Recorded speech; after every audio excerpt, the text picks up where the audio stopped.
I thought you said 67. No, no, it's like 6 or 7, I think I 15. saw. No, there's at least 15. 15 at least. How many? 15. They send that many back? No, How many you're went not. out? 1, 2, 3, I think I've got 4 back. Let's look at that sign up sheet. They emailed a bunch too. Oh, okay. Those, I didn't see those. The way I understand it, these are national You said companies. 67. They come in and then they hire local contractors. And they pay them. And they wait for us to pay them.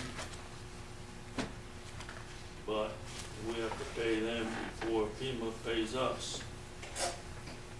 So we're not talking small change here. It's something like, well, I really don't want to pick some numbers out there, but it's hefty according to our consultant. Who, by the way, I think is doing a terrific job. He doesn't miss much. I mean, we had a tree fall down on the park fence and nobody even really, cut it up ourselves and fixed the fence like we always do. And he said, no, put it on. So they're going through all that. Other people helped them with their private stuff. So FEMA wasn't, private homes. It wasn't too friendly to someone. And this isn't Watson Hollow, this is somewhere else. They made one phone call and 2 days later, the person had a check.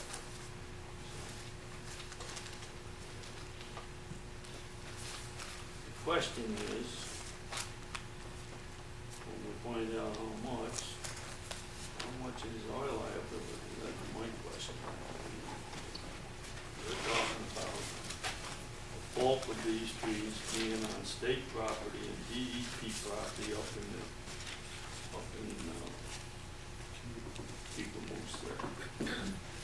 Now, we're gonna need permission slips from them if we decide to do that. Talked to him about it today. Permission slips from DEP is not something that you get in a week. That's something you get in a year. What happens then? You can't go up there and do it. The state is no better. Give you an example, maybe some of you people know about this, but about 2 years ago up in Dancing Rock, 8 acres was stripped to the ground. Nobody seems to know who did it or what did it. It was DEP property. They just clear cut everything. DEP forester came in yesterday. And he's got a big smile on his face. I said, what is I happy about? He said, it took me 2 years to get a plan approved by New York City to clean that up.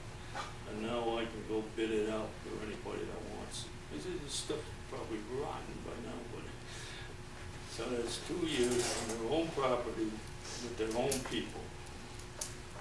Look at over there in the Bushkill by the bridge. They promised us they'd be in there 2 months ago. They haven't been there yet, except the survey. So this is not going to be easy. Further up the Bushkill, when I was walking up with those guys the other day, I was kind of keeping an eye on the city posters. There really doesn't seem to be much in the city, where the city owns that portion of the stream. It really didn't look too bad to me. There didn't seem to be much debris, if any, in there at all. The state's got a lot in there, but most of it seemed to be above that and below it. And of course, down here where they're supposed to clean it out themselves if they ever do. Then again, why is this our responsibility 100%? Why isn't the city doing something? Why isn't the state cleaning up their own mess? Why the hell do we have to go in there and do? Did you get an answer, Carol, why do we have to do it? Pardon me? Why is Oliver responsible for that? I asked a couple of people, nobody seems to know why. Yeah, and I asked and I don't get an answer either. Isn't it because it's imminent danger? Well, that's what they tell you. It's in your town and it's a public danger. But Who's they? When you say that's what they say, who's they? I'm sorry. when you say that's what they say, that we have to do it, Well, who is nobody, they? to be honest with you, nobody has said we have to do it. But I would imagine, as we always looked at it as a public safety thing. But then again, we're looking at it from our perspective. When you start talking to these FEMA guys and the numbers that they are throwing around, it's ridiculous. It's outrageous, to be honest with you. Well, I think, if I'm not mistaken from conversations with Mark, the guy from Tidal Basin, that we may know the RFPs tomorrow, but we won't know if FEMA's gonna fund this for probably another couple weeks. Right. And so, because we know how much it's gonna cost tomorrow, doesn't mean we know what the end result is gonna be about reimbursement from FEMA. So we get the word from Washington or Virginia, wherever it comes from. He thought, Mark seemed to think that because of this, that it would be relatively quick, and to them, maybe another week and a half, 2 weeks, which is getting pretty close to winter. So, And not only that, a lot of this is their determination on whether it's gonna be taken out or it's gonna be pushed back. right.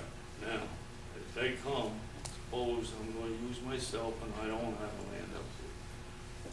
But if I had land up there and these trees are along the stream and everything, and I give you a permission slip to go clean it up, and then I come back later, 2 weeks or whenever, and FEMA said, oh, FEMA said we can't take it out, we can just push it back. Now you push all this crap on my front lawn, I don't think people are gonna be too happy. Also, the These are Tidal all Basin, things nobody's really saying yes or no. the Tidal Basin guys originally didn't seem to think that FEMA was gonna be too interested in doing the gravel bars, cleaning those out. However, when I walked it with their engineer the other day, I'm pretty optimistic that if they give us the money, that he's including gravel bars, and he seemed to be very concerned about these gravel bars, which I think are a huge concern. So, Especially. Well, in water. the trees are the biggest right now, because they'll take. well, you gotta get them out before you can do the gravel bars, you're absolutely correct, but once you get them out of there, if you don't clean that channel out, put it back in its original course, I think it'd be I probably. think most of the gravel, I mean, Watson Hollow isn't it, needs it too, but multi-hollow, there's some places there that. You know It's that- higher than you know that water is It's gonna higher come than the right roads, and it's Yeah. higher than some of the houses. Back in up by your place, back in Where's the road? There where you go up to Bob Overton's in there? the gravel bar Where is above it? that upstream. There's gravel in the middle of that I am stream that's talking- got to be I'm 10 sorry. feet higher than the banks. It just goes in there. Yeah. Yeah. Yeah, I am talking about that, you're right. So anyway, The skidders. does anyone else have any questions about the budget? We'd like to keep it to the budget. The only reason I brought up that is because it is the budget. How many people are on payroll? On Watson Hall Road, How many people are on payroll? 43. Well, it's 52 as a general rule. During summer rec, that number goes up, you know. How many of them are full-time? Susan, do you? You can come in, I can show you that. I don't have those down there. Part-time, 1, 2,